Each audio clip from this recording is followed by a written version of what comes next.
I guess it's the day of the Instant Pot today. After the steel cut oats, I'm also making a bone broth now for a friend who is in her early days of pregnancy and can't really stomach many foods, so I'm making some nutritious bone broth for her. And usually I use chicken bones left over from roasted chickens, but I'm also adding some beef bones today, and because they are raw, I'm just going to saute them up a little bit first. The beef bones have nicely browned, and now I'm adding my chicken bone and carcass scraps. And for extra gelatin, collagen goodness, I'm also adding a couple chicken legs and a couple wings. Next we have veggies and veggie scraps. I have about a medium onion or small onion, a couple carrots, a couple celery stalks, 2 garlic cloves, and herbs that I have. For herbs, I add kind of what I have. Right now I have some rosemary, a couple of thyme sprigs, and I always add bay leaves, and as well as some peppercorns.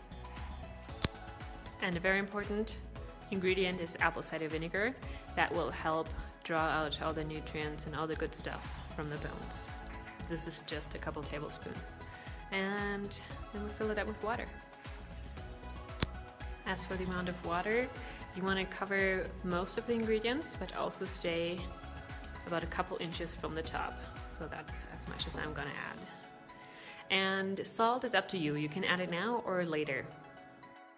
And there we go. It took about 10 cups of water to cover most of the ingredients. For the bones, I add about 2 to 4 pounds. The more you add, the closer to 4 pounds you get, the thicker and more gelatinous the broth will be. There are 2 options for the pressure cooking time. If you want it done quicker, use high pressure for 2 hours, 120 minutes.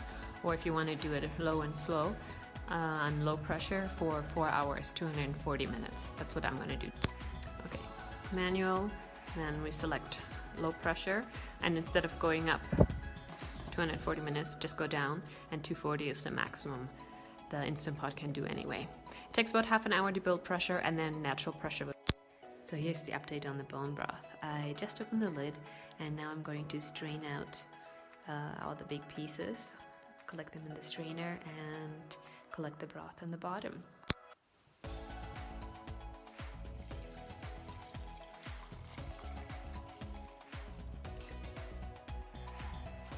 Another strainer full of bones. These are just the last few bits, and here's the glorious broth. Down here I'm going to let it cool a little bit before putting it into mason jars, which I'm going to let set up in the fridge. They get really gelatinous and the fat collects at the top, then I can easily scrape it off.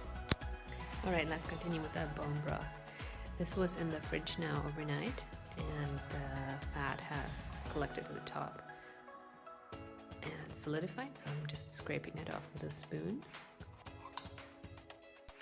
So now that I've removed the fat, you can see just how thick and jellied the bone broth is. You can actually pick it up with a spoon. Super gelatinous, full of collagen and all kinds of good things.